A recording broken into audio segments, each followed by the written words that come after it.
నమస్కారం, AG voice news కి స్వాగతం. హెడ్లైన్స్ చూద్దాం. తెలుగు రాష్ట్రాల్లో నామినేషన్లకు 2 రోజులే సమయం. నేటితో ముగియనున్న జగన్ మేమంతా సిద్ధం బస్సు యాత్ర. వరంగల్లో సీఎం రేవంత్ రెడ్డి బహిరంగ సభ. నేటి నుంచి తెలంగాణలో మాజీ సీఎం కేసీఆర్ బస్సు యాత్ర.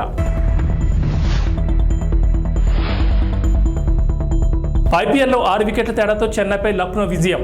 తెలుగు రాష్ట్రాల్లో నామినేషన్లకు మరో 2 రోజులే సమయం మిగిలి ఉంది. నామినేషన్ల ప్రక్రియ ముగింపు దశకు చేరుకుంది. దీంతో ఇవాళ రేపు భారీగా నామినేషన్లు దాఖలయ్యే అవకాశం ఉంది. ఈ నెల 25వ తేదీతో నామినేషన్ల స్వీకరణ పూర్తవుతుంది. ఇప్పటికే పలువురు నామినేషన్లు దాఖలు చేశారు. మరికొందరు ఇవాళ రేపు తమ నామినేషన్లను దాఖలు చేయనున్నారు. వైనాట్ 175 టార్గెట్గా ఏపీ ముఖ్యమంత్రి వైఎస్ జగన్మోహన్ రెడ్డి చేపట్టిన బస్సు యాత్ర నేటితో ముగియనుంది. సాయంత్రం అక్కవరం సభ తర్వాత తాడేపల్లికి చేరుకోనున్నారు సీఎం జగన్. రేపు పులివెందులలో నామినేషన్ వేస్తారు.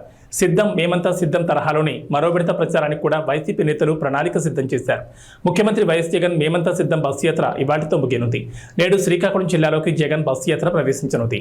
ఈ రోజుకు జగన్ బస్సు యాత్ర 22వ రోజుకు చేరుకుంది. రోడ్ షో ద్వారా Etcherla bypass, Srikakulam bypass, Narasannapeta bypass, Kotabommali, Kannevalasa మీదుగా పరశురాంపురం జంక్షన్ వద్దకు చేరుకుంటారు. దోపిడీ చేస్తే బందిపోట్లు అంటాం. మరి ఎన్నికలప్పుడు తీయటి మాటలు చెప్పి ఎన్నికల మేనిఫెస్టో అని చెప్పి ఆ తర్వాత ఎన్నికలు అయిపోయిన తర్వాత ప్రజలను మోసం చేస్తే అలాంటి మోసగాళ్లను ఏమంటాం? 420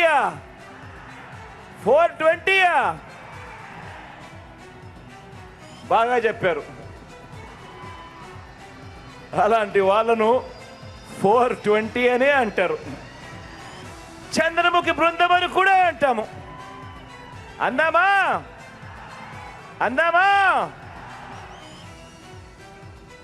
ఎన్నికల్లో ఈరోజు కురుక్షేత్రంలో తలబడతా ఉన్నాం.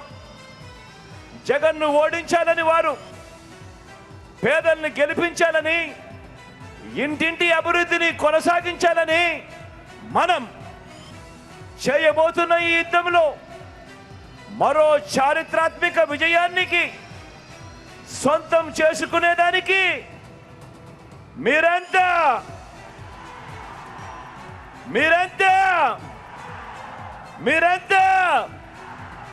సిద్ధమేనా? నేడు తెలంగాణ సీఎం రేవంత్ రెడ్డి సికింద్రాబాద్, వరంగల్లో పర్యటించనున్నారు. సికింద్రాబాద్ ఎంపీ అభ్యర్థిగా దానం నామినేషన్ వేయనున్నారు. ఈ సందర్భంగా దానం నాగేందర్ నామినేషన్ ర్యాలీలో సీఎం రేవంత్ పాల్గొనున్నారు. అనంతరం సాయంత్రం వరంగల్లో జరిగే బహిరంగ సభకు సీఎం రేవంత్ రెడ్డి హాజరు కానున్నారు. అయితే ఇవాళ హన్మకొండ జిల్లాలో సీఎం రేవంత్ పర్యటించనున్నారు. కాగా మడికొండలో కాంగ్రెస్ నిర్వహిస్తున్న ప్రజాగర్జన సభలో రేవంత్ రెడ్డి పాల్గొనున్నారు. Vardhannapeta MLA KR Nagaraju, station Ghanpur MLA Kadiyam Srihari, Parakala MLA Revuri Prakash Reddy సభా ప్రాంగణాన్ని పరిశీలించారు. Warangal police commissioner Ambar Kishore Jha, central zone DCP MA భారీతో కలిసి హెలిపాడ్ సెంటర్ పార్కింగ్ స్థలాలను పరిశీలించారు. బీఆర్ఎస్ అధినేత మాజీ సీఎం కేసీఆర్ రాష్ట్ర వ్యాప్తంగా బస్సు యాత్ర నిర్వహించనున్నారు. ఈ బస్సు యాత్ర మే 10వ తేదీ వరకు కొనసాగనుంది. సుమారు 17 రోజుల పాటు సాగే ఈ యాత్రకు ఎన్నికల సంఘం అనుమతి ఇవ్వడంతో పార్టీ అవసరమైన ఏర్పాట్లు చేస్తోంది. నేడు ఉమ్మడి నల్గొండ జిల్లాలో కేసీఆర్ బస్సు యాత్ర, మిర్యాలగూడ నుంచి సూర్యాపేట వరకు కేసీఆర్ బస్సు యాత్ర కొనసాగనుంది. బీఆర్ఎస్ విడుదల చేసిన టూర్ షెడ్యూల్ ప్రకారం సూర్యాపేట, వరంగల్, కరీంనగర్, మహబూబ్ నగర్, ఖమ్మం, నిజామాబాద్ జిల్లా కేంద్రాలతో పాటు రామగుండం, కొత్తగూడెం, వేణవంక ప్రాంతాల్లో కేసీఆర్ బస చేస్తారు. కేసీఆర్ పాల్గొనే ఒక రోడ్ షోకి మరో రోడ్ షోకి మధ్య దాదాపు 10 నుంచి 12 గంటల సమయం ఉంది.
అది కాదు మీరు అడ్డుందంటే మీరే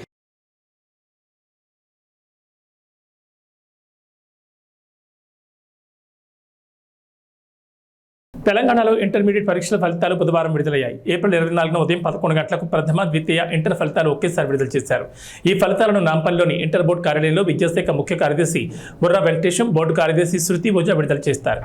ఫిబ్రవరి 28 నుంచి మార్చి 19 వరకు జరిగిన ఇంటర్ పరీక్షలను రాష్ట్ర వ్యాప్తంగా 9,80,978 మంది విద్యార్థులు రాశారు.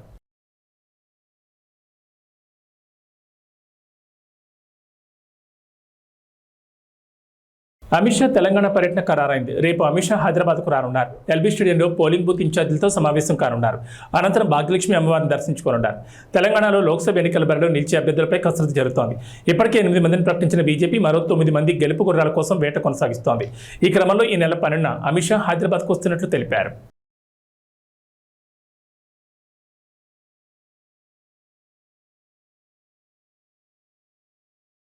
లోక్సభ ఎన్నికల్లో భాగంగా 3వ దశలో పోలింగ్ జరగనున్న 95 స్థానాల్లో 1,351 మంది పోటీ పడుతున్నట్లు కేంద్ర ఎన్నికల సంఘం ఓ ప్రకటనలో తెలిపింది. 12 రాష్ట్రాలు, కేంద్రపాలిత ప్రాంతాల పరిధిలోని ఈ 95 స్థానాల్లో మే 7వ తేదీన పోలింగ్ జరగనుంది. 1,351 మందిలో మధ్యప్రదేశ్లోని బైతూల్ స్థానం నుంచి అదృష్టాన్ని పరీక్షించుకుంటున్న 8 మంది అభ్యర్థులు ఉన్నారు. వాస్తవానికి ఈ స్థానానికి 2వ దశలోనే పోలింగ్ జరగాల్సి ఉంది. అయితే బీఎస్పీ అభ్యర్థి మరణంతో కేంద్ర ఎన్నికల సంఘం ఆ స్థానంలో పోలింగ్ను 3వ దశకు మార్చింది. 3వ దశకు సంబంధించి 95 స్థానాలకు మొత్తం 2,963 నామినేషన్లు వచ్చాయని, వాటిలో 1,563 నామినేషన్లను ఆమోదించినట్లు ఈసీ తెలిపింది. ఈ నెల 22వ తేదీతోనే నామినేషన్ల ఉపసంహరణకు గడువు ముగిసినట్లు వెల్లడించింది.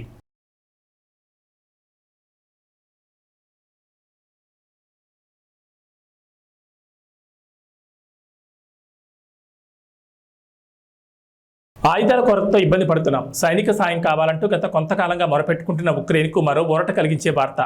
ఇప్పటికే $61 బిలియన్ ప్యాకేజీకి అమెరికా ప్రతినిధుల సభ పచ్చజెండా ఊపడంతో తెలిపిన పడ్డ ఉక్రెయిన్కు మంగళవారం బ్రిటన్ కూడా సైనిక ప్యాకేజీని ప్రకటించింది. 542 కోట్ల సాయాన్ని అందించనున్నట్లు బ్రిటన్ ప్రధాని రిషి సునాక్ తెలిపారు.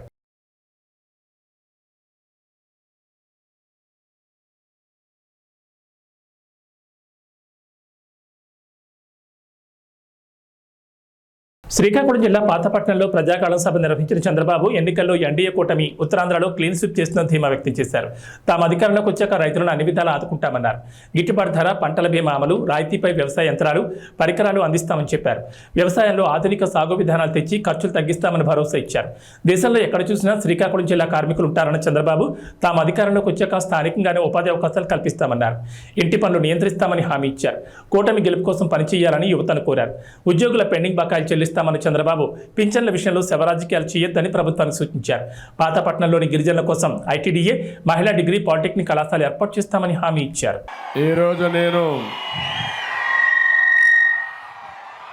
ప్రజాగళం కోసం పాతపట్నం వస్తే పాతపట్నం కొత్త చరిత్ర రాయడానికి సిద్ధంగా ఉంది. అవునా కాదా తమ్ముళ్ళు అని మిమ్మల్ని అడుగుతున్నా. ఎటు చూసినా జనమే జనం. వెనకానైతే ఎటు చూసినా జనమే కనపడొస్తున్నారు. నేను చాలాసార్లు ఈ నియోజకవర్గానికి వచ్చాను, కానీ ఇంత ఉత్సాహం నా జీవితంలో ఎప్పుడూ చూడలేదు. ఇది చూసిన తర్వాత నాకు అనిపిస్తుంది, రేపు జరిగే ఎన్నికల్లో ఉత్తరాంధ్ర క్లీన్ స్వీప్ చేయబోతున్నామని చెప్పి నేను మీకు విజ్ఞప్తి చేస్తున్నా. ఇక్కడికి వచ్చినప్పుడు ఒక పక్క రామ్మోహన్ నాయుడు మీ అభిమాన నాయకుడు ఎంపీగా గెలిపించడానికి సిద్ధంగా ఉండమని, మూడోసారి ముచ్చటగా ఎంపీగా గెలిపించమని కోరుతున్నాను. ఒక ఫైర్ బ్రాండ్. ఒకసారి చూస్తే ఉత్తరాంధ్ర ముద్దు బిడ్డ ఎర్రమనాయుడు గారి కొడుకు, తండ్రికి తగ్గ తనయుడు అని చెప్పి మరొకసారి మీ అందరికి విజ్ఞప్తి చేస్తున్నా. ఇంకో పక్క ఒక యువకుడు గోవిందరావు గారు, సామాన్య వ్యక్తి. ఈరోజు ఇక్కడ ఎంపీగా ఎమ్మెల్యేగా ఇచ్చామంటే ఒక సాధారణమైన వ్యక్తికి ఎమ్మెల్యే ఇచ్చి గెలిపించే పార్టీ తెలుగుదేశం పార్టీ అని చెప్పి నేను మీకు తెలియజేస్తున్నా. 10 సీట్లలో గెలిపిస్తే మరోసారి ఢిల్లీని ఆటాడించే రోజు వస్తుందని బీఆర్ఎస్ కార్యనిర్వాహక అధ్యక్షుడు కేటీఆర్ వ్యాఖ్యానించారు. కేసీఆర్ నిజాయితీకి కాంగ్రెస్ మోసం, బీజేపీ ద్రోహానికి మధ్య ఎన్నికలు జరుగుతున్నాయని పేర్కొన్నారు. బీఆర్ఎస్ అభ్యర్థులు కాసాని జ్ఞానేశ్వర్, ఆర్ఎస్ ప్రవీణ్ కుమార్కు మద్దతుగా ప్రచారాలు నిర్వహించిన కేటీఆర్ కేంద్ర రాష్ట్ర ప్రభుత్వాలపై తీవ్ర విమర్శలు గుప్పించారు. సార్వత్రిక ఎన్నికల్లో సత్తా చాటి రాష్ట్రంలో పట్టు నిలుపుకునేందుకు భారత రాష్ట్ర సమితి కసరత్తు ముమ్మరం చేసింది. గులాబీ దళపతి కేసీఆర్ బస్సు యాత్రలు చేపట్టనుండగా లోక్సభ అభ్యర్థులకు మద్దతుగా కేటీఆర్ ప్రచార జోరు పెంచారు. గౌరవనీయులైన పెద్దలు, మాజీ మంత్రివర్యులు, మీ అందరికీ ఆప్తులు, గతంలో వర్ధన్నపేట శాసనసభ్యుడిగా ఇవాళ వర్ధన్నపేటకు ఈ ఎన్నికల్లో ఇన్ఛార్జ్గా వ్యవహరిస్తున్న గౌరవనీయులు మరి ఎర్రబెల్లి దయాకర్ రావు అన్న గారు, మరొక ఇన్ఛార్జ్ గారు గౌరవనీయులు పెద్దలు మాజీ చీఫ్ విప్, ఈరోజు హనుమకొండ జిల్లా పార్టీ అధ్యక్షులు గౌరవనీయులు అన్న దాస్యం వినయ్ భాస్కర్ గారు, పెద్దలు గౌరవనీయులు శాసన మండలిలో డిప్యూటీ చైర్మన్ గారు అన్న బండా ప్రకాష్ గారు, మాజీ ఉప ముఖ్యమంత్రి పెద్దలు గౌరవనీయులు మరి స్టేషన్ గన్పూర్ నియోజకవర్గ బాధ్యులు అన్న డాక్టర్ తాటికొండ రాజయ్య గారు, గౌరవనీయులు భూపాలపల్లి మాజీ శాసనసభ్యులు గండ్రా వెంకటరమణారెడ్డి గారు, మాజీ మంత్రివర్యులు గౌరవనీయులు శాసన మండలి సభ్యులు అన్న బసవరాజ్ సారయ్య గారు, మన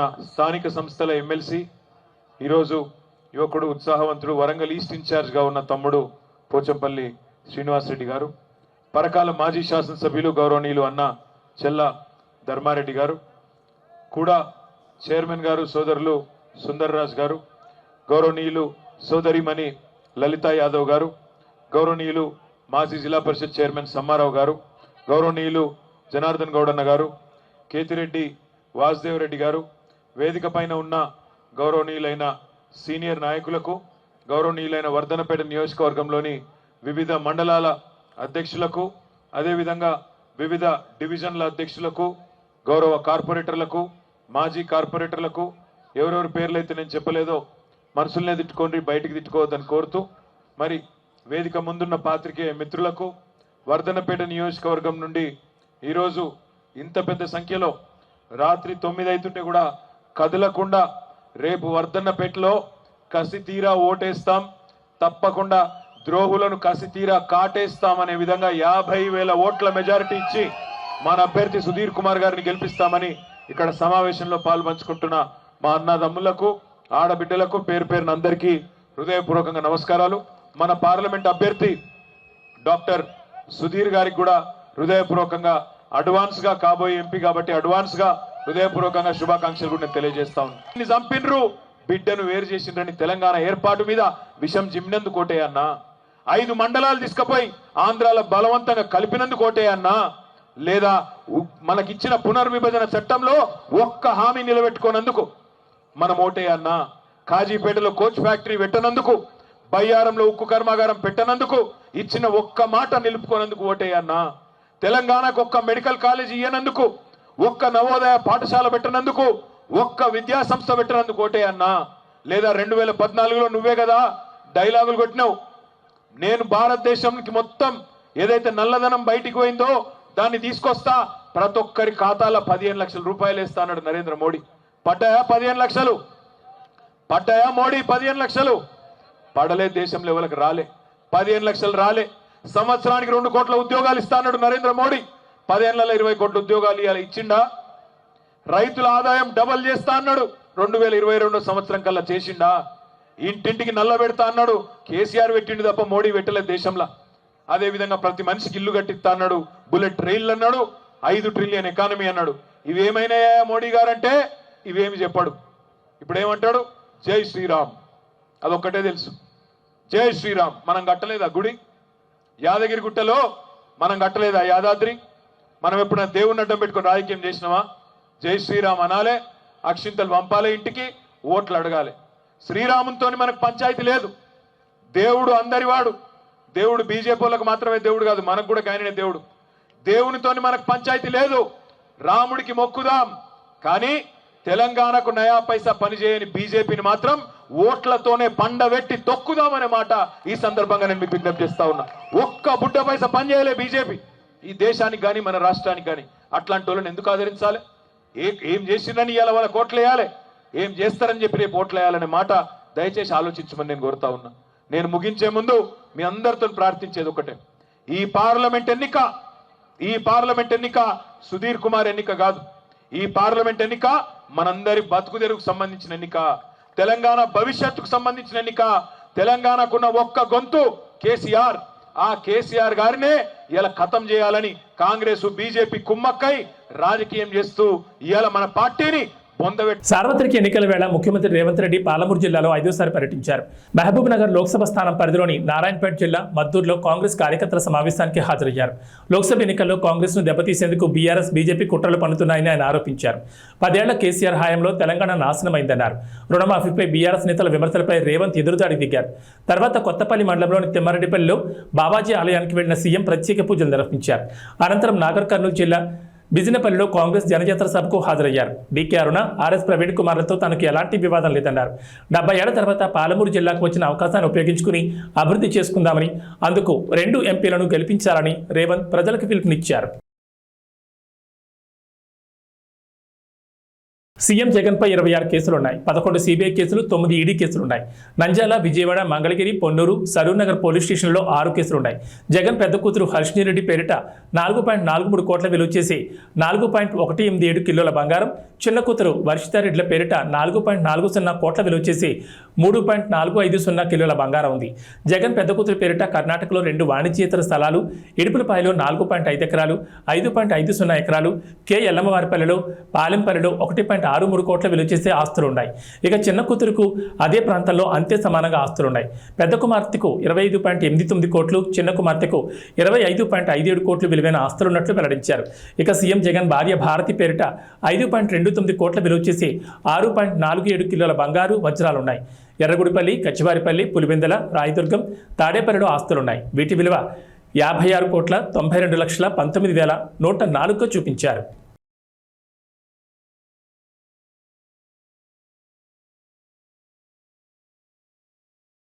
హీరో బాలకృష్ణ చిన్న కూతురు తేజస్విని అల్లుడు విశాఖ టీడీపీ ఎంపీ అభ్యర్థి భరత్ పేరిట 393.41 కోట్ల ఆస్తులున్నాయి. భరత్ పేరిట 16.89 కోట్ల చరాస్తులు, 183.95 కోట్ల స్థిరాస్తులు, తేజస్విని పేరుతో 48.36 కోట్ల చరాస్తులు, 44.20 కోట్ల స్థిరాస్తులు ఉన్నాయి. భరత్కి 7 కేజీల గోల్డ్, 51 కేజీల సిల్వర్, తేజస్వినికి 5.3 కేజీల బంగారం, 52.50 కేజీల వెండి ఉంది. ఇక చంద్రబాబు తరపున ఆయన భార్య భువనేశ్వరి కుప్పం నియోజకవర్గంలో నామినేషన్ దాఖలు చేశారు. ఈ సమయంలో ఆమె తమ ఆస్తులను ప్రకటించారు. ఇద్దరికీ కలిపి 931 కోట్ల ఆస్తులున్నట్లు తెలిపారు. 2019 ఎన్నికల నాటి ఆస్తులతో పోలిస్తే 39% పెరిగినట్లు తెలుస్తోంది. 3 కోట్ల విలువైన బంగారం, డైమండ్స్, వెండి ఆభరణాలు ఉన్నట్లు తెలిపారు. అలాగే చంద్రబాబుపై 24 కేసులు ఉన్నట్లు పేర్కొన్నారు. హిందూపురం టీడీపీ ఎమ్మెల్యే అభ్యర్థిగా నందమూరి బాలకృష్ణ నామినేషన్ వేశారు. తన పేరిట 81.63 కోట్ల ఆస్తులున్నాయని ఎన్నికల అఫిడవిట్లో పేర్కొన్నారు. తన భార్య వసుంధర ఆస్తుల విలువ 140.38 కోట్లని, కొడుకు మోక్షజ్ఞ ఆస్తులు 58.63 కోట్లని తెలిపారు. తనకు 9.9 కోట్లు, తన భార్యకు 3.83 కోట్ల అప్పులు ఉన్నాయని వెల్లడించారు.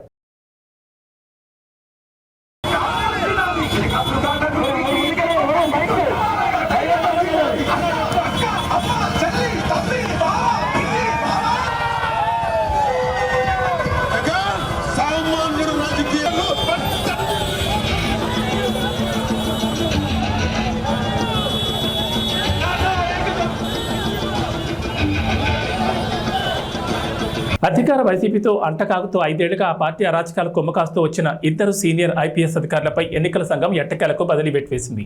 ఆంధ్రప్రదేశ్ నిఘా విభాగాధిపతి పిఎస్ఆర్ ఆంజనేయులు, విజయవాడ సిపి కాంతిరాణా ఎన్నికల షెడ్యూల్ వచ్చాక కూడా వైసీపీకి అనుకూలంగా ఏకపక్షంగా పనిచేస్తున్నారంటూ ప్రతిపక్ష పార్టీలు ఫిర్యాదులిచ్చాయి. వాటిపై సమగ్ర విచారణ జరిపిన ఎన్నికల సంఘం చివరికి వాళ్ళిద్దరిపై చర్యలు తీసుకుంది. తర్వాత స్థానాల్లో ఉన్న అధికారులకు బాధ్యతలు అప్పగించి తక్షణమే విధుల నుంచి రిలీవ్ కావాలని ఆదేశించింది. సార్వత్రిక ఎన్నికలు పూర్తయ్యే వరకు వారికి ఎన్నికల సంబంధిత విధులేవి అప్పగించొద్దని నిర్దేశించింది. వీరి స్థానాల్లో వేరే అధికారులను నియమించేందుకు వీలుగా ఒక్కో పోస్టుకు 3 ఐపీఎస్ అధికారుల పేర్లతో ఇవాళ మధ్యాహ్నం 3 గంటల్లోగా ప్యానెల్ సమర్పించాలని సిఎస్ జవహర్ రెడ్డిని ఆదేశించింది. నిఘా విభాగాధిపతి పోస్టు కోసం అదనపు డీజీ, అంతకంటే ఎక్కువ హోదా కలిగిన అధికారుల వివరాలనే పంపాలని పేర్కొంది.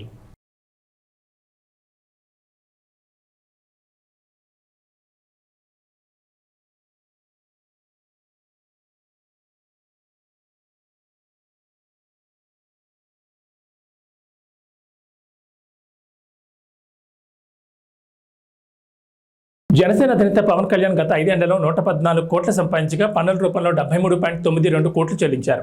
తనకు 64.26 కోట్ల అప్పులున్నాయని అఫిడవిట్లో ఆయన పేర్కొన్నారు. తూర్పుగోదావరి జిల్లాలోని పిఠాపురం అసెంబ్లీ స్థానానికి ఆయన మంగళవారం నామినేషన్ వేశారు. ఈ సందర్భంగా సమర్పించిన అఫిడవిట్లో తన ఆస్తులు, అప్పులు చెల్లించిన పన్నుల వివరాలను వెల్లడించారు. వివిధ బ్యాంకుల నుంచి 17,56,84,453, వ్యక్తుల నుంచి 46.70 కోట్లు రుణంగా తీసుకున్నారని, తన వదిన ప్రముఖ హీరో చిరంజీవి భార్య సురేఖ నుంచి 2 కోట్ల అప్పుగా తీసుకున్నారని పేర్కొన్నారు.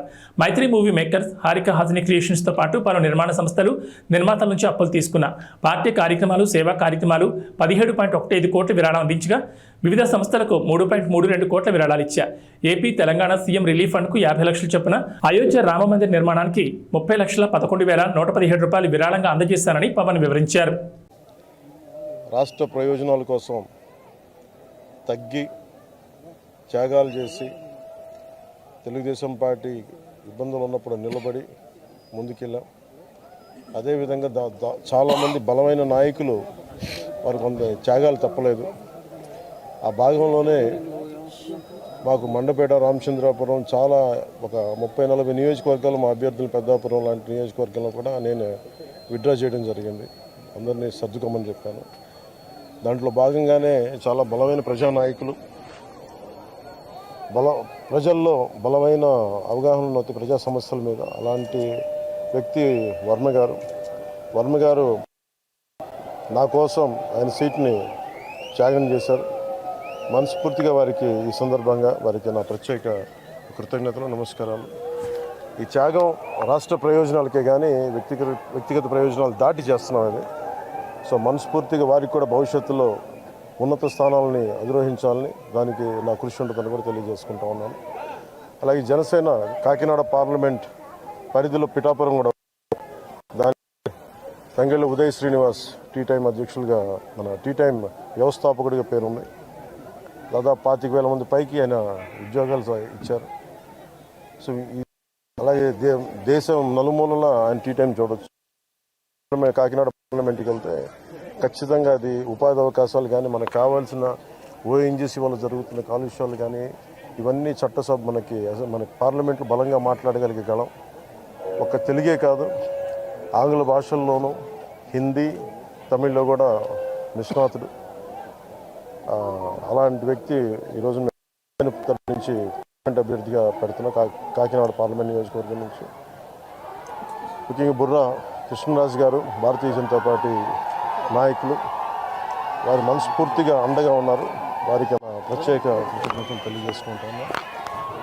మేము ఎన్డీఏ కూటమి తెలుగుదేశం పార్టీ, జనసేన, భారతీయ జనతా పార్టీ అఖండ విజయం సాధించబోతుంది. దానికి తార్కాణ నిదర్శనమే ఈ నామినేషన్ వేసే ప్రక్రియ. అలాగే ఏ మీడియానైతే ఈ ప్రభుత్వం నలిపేసిందో ఆ మీడియాకి మేము అండగా ఉంటాం. మీ కష్టాల్లో మేము పాలు పంచుకుంటాం. మీ కష్టాలకి మేము చేయూతనిస్తాను మనస్ఫూర్తిగా తెలియజేసుకుంటూ సెలవు. అంటే ఏమంటారండి హెల్త్ కామెంట్స్ చెప్పాను కదండి ఆల్రెడీ. పెన్షనర్లకు సంబంధించి పింఛన్ ఇంటికి పంపుతారా లేదా ఎన్నికల నేపథ్యంలో ప్రభుత్వం రాజకీయం చేసే అవకాశం చెప్తారా? దీనికి మీరు ఏం మెసేజ్? అలా ఇది నిజంగా కనుక చీఫ్ సెక్రటరీ కానీ, పోలీస్ అధికారులు కానీ దీనికి అడ్డంకులు కల్పించకపోతే పెన్షన్ ఇళ్ళకే చేరుద్ది. ఖచ్చితంగా. కాకపోతే దీన్ని వాళ్ళు ప్రభుత్వం ఆపాలనుకుంటే ఇది ఖచ్చితంగా ఈరోజు ఈ 1వ తారీఖు ఇంటికి పెన్షన్లు అందకపోతే దాంట్లో ప్రభుత్వం కుట్ర ఉంది.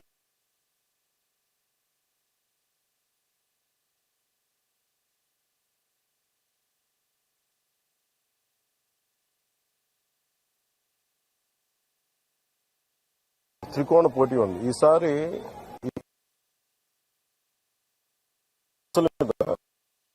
సమగ్రడానికి ఇప్పుడు నేను వర్మ గారు విడివిడిగా పోటీ చేయడానికి కలిసి మేము ఉమ్మడిగా ఒక ప్లాట్ఫామ్ సులభం అవుతుంది.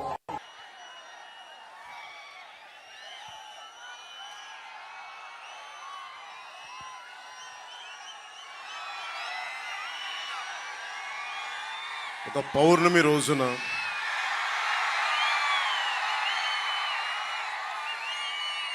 ఉప్పాడ, కొత్తపల్లి ఉప్పాడ మండలంలో ఇంత చల్లగా ఉంటుంది వాతావరణం. ఇంత వేడిలో కూడా మీ ప్రేమ ఎంత చల్లగా ఉందంటే వెన్నెలే చెప్తాం.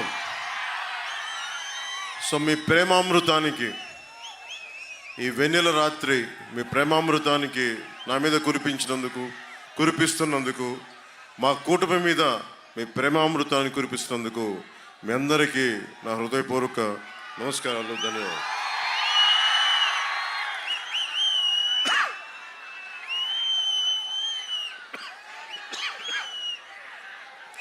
ఈ రోజున మంగళవారం పౌర్ణమి, చిత్తా నక్షత్రం, హనుమాన్ జయంతి, శ్రీపాద శ్రీవల్లభుడి నక్షత్రం ఈరోజు. అలాంటి రోజున నన్ను ప్రేమించే నా పిఠాపురం ప్రజల మధ్యలో 70,000 పైనుంచి 1,00,000 వరకు వచ్చి నాకు ఈరోజు మద్దతు తెలిపారు. నాకు ఈరోజు నామినేషన్కి మీ అందరికీ చేతులెత్తి నమస్కరిస్తున్నాను. ఇలాంటి ఘనమైన నామినేషన్ వేయడానికి ఎమ్మెల్యే బలంగా ఉండి ఎమ్మెల్యేగా చేసి ప్రజలందరి మనల్ని భారీ లక్ష్య ఛేదనలో మార్కస్ స్టానిష్ రికార్డు స్థాయి శతకం బాదడంతో ఐపీఎల్ 2024లో లక్నో సూపర్ జైంట్స్ మరో సంచలన విజయాన్ని అందుకుంది. ప్రస్తుత ఎడిషన్లో చెన్నై సూపర్ కింగ్స్ జట్టును సొంత మైదానంలో ఓడించిన తొలి జట్టుగా అవతరించింది. చెన్నై నిర్దేశించిన 211 పరుగుల భారీ లక్ష్యాన్ని 19.3 ఓవర్లలోని 6 వికెట్ల తేడాతో ఘన విజయం సాధించింది. ఏబీ బులెటిన్ విశేషాలు. నమస్కారం.